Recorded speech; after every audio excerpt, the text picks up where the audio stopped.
玩野钓最简单的调漂方法，调一次漂走遍任何水域，这一套线组这辈子都不用再调，不接受任何反驳。前提是浮漂吃铅2克以下，包括2克的漂。首先取掉上面这个小铅裹到漂脚，下面这个漂座为了防止你的铅滑到水里面去，然后我们有个1漂深的水就可以调了，把浮漂扔到水里面去。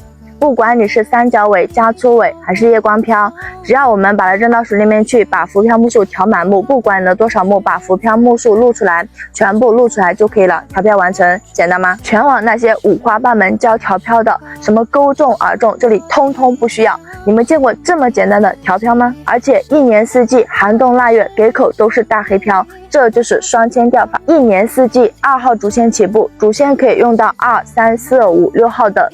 都不影响鱼吃口，而且主